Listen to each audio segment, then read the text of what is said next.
Assalomu alaykum sevimli do'stlar. Sizlar bilan yuz ko'rishganligimdan intayin xursandman. Bu sondagi tanlash savollarimiz uyqu va aram haqida bo'ladi. Uyquning gapini anglab uyquga ketmanglarmi? Sagak turinglar. Uyqu va aram elish insonlar uchun intayin muhim. Uyqusuzlik salomatligimizga va sog'lom o'sib yetilishimizga ziyonli. Uyqumuz yaxshi bo'lmasa, kundalik turmushimizni qalaymi? Sizlarmi bilasizlar do'stlar? Payg'ambarimiz Muhammad alayhissalom bizning ulgimiz. Payg'ambarimiz baldur yetib, baldur qopatdi. Kechini uyqu bilan o'tkazib etmaydi. Kechalari ibodat qiladi, sahar turib yangi kunni kutib oladi. Sizlarchi do'stlar, bu haqda payg'ambarimizni qanchalik ulgi qildinglar? Qani amsa, qo'lingizga qalam elib, tanlash savollarini ishlab o'zingizlarni tekshirib beqinglar. Birinchi savol: kunda qancha soat uxlaysiz? A. 8-10 soat, B. 11-13 soat, C. 5-6 soat.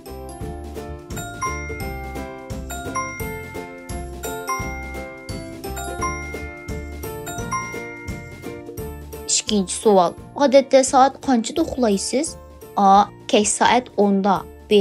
Qachon uyqum kelsa shu vaqtda, C. Uydagilar soat qanchada yotsa men shu vaqtda.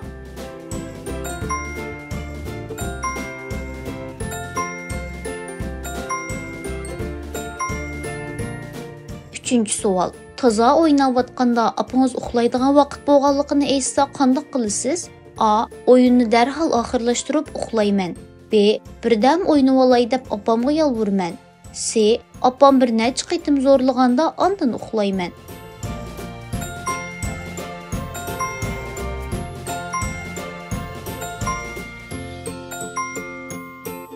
To'rtinchi savol: atigini turibla nima ish qilasiz? A. Bismillah deb o'rnimdan turman, tahorat elib namoz o'qiyman. B. Qo'sqimashdi deb noshtalikqa o'ltirman. C. Yotoq uyimdan chiqib televizor oldiga chopaman.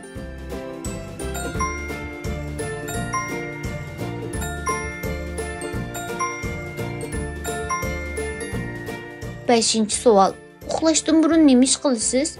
A. Tishimni jotqilayman. Hammaylarga Allohga omonat deyman. B. Oshxonaga kirib ozroq bir narsa yeb olaman. C. Telefon yoki taxt kompyuter o'ynayman.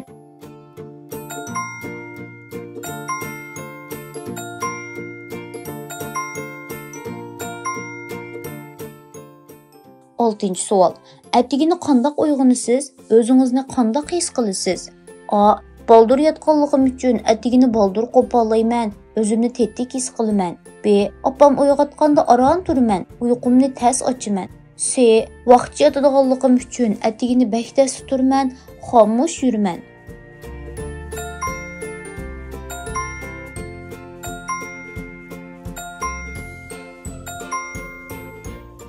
Yettinchi savol: uxlaydigan vaqtingizda uyingizga mehmon kelib qolsa qanday qilasiz? A. Mehmonlar bilan o'ltirman, uxlash vaqtim kelganda kirib uxlayman. B. Opamga deb mehmonlarning yanida yana ozroq o'ltirishib berman. C. Mehmonlarni bahona qilib xili kechgacha uxlamayman.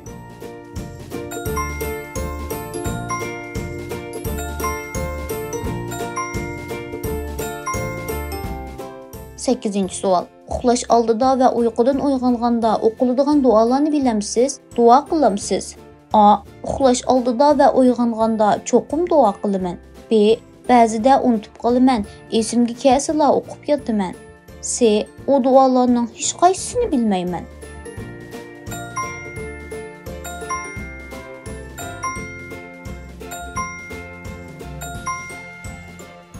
To'qqizinchi savol: payg'ambarimiz tushda uxlashni, ya'ni qaylula uyqusini yaxshi ko'rdi ekan. Sizmi tushda uxlamsiz? A. Uyda bo'lsamla tushda uxlayman. B. Pek uyqum kelganda tushda uxlayman. C. Tushda uxlashni yaxshi ko'rmayman. Tushda faqat uxlamayman.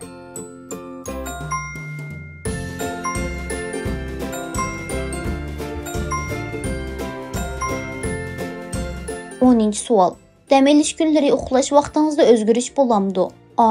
Dam olish kunlari baldur yetib baldur qo'paman. B. Dam olish kunlari ko'proq uxlayman. C. Dam olish kunlari bek vaqtcha uxlayman, ertasi tushgacha qo'polmayman.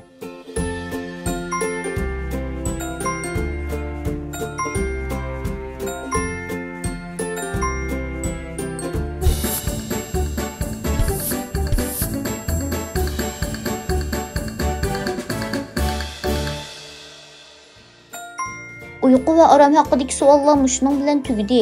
Əmdi javoblarni tekshirib baqayli. O javobni ko'p tanlagan bo'lsangiz, suyumli qarindishim, bergan javoblaringizga qaraganda aram elish, uxlash, yetib qo'pish vaqtlaringiz tartiblik ekan. Oqshimi boldur yetib, atigini boldur turdi ekansiz. Uyingizdagilarni muhabbat qilmaydi ekansiz. Bu go'zal odatingizni bundan keyinmi davomlashtiring. B javobni ko'p tanlagan bo'lsangiz, suyumli qarindishim, siz oqshimi boldur yetib, atigini boldur turishning ahamiyatini bilsangizmi, amaliyotda bunga toza rioya ketamaydi ekansiz. Uyqungiz yaxshi bo'lmasa, osonla og'rib qolasiz. O'rganishingizga ta'sir yetadi. Shunga bundan keyin har kuni kech soat 10 uxlashga odatlaning. Uningdan keyin qonmang. C javobni ko'p tanlagan bo'lsangiz, suyumli qarindishim, bergan javobingizga qaraganda uxlash vaqtlaringiz pek qulaymiqandek ko'rinadi. Xohlagancha uxlaydi ekansiz, atigan turmaydi ekansiz. Bunda qilsangiz salomatligingizga ziyon yetadi. Agar uyqungiz tartibli bo'lsa, ruhliq va tetik yurisiz. O'rganishingizmi yaxshi bo'ladi. Shunga ota-onangizning yordamida uyqungizni vaqtida tartibga solib Programmamızın bu qitimliq soni mush yerda oyoqlashdi. Keyingi qitimliq sonda ko'rishaylik. Xayr xo'sh, Allohga omonat.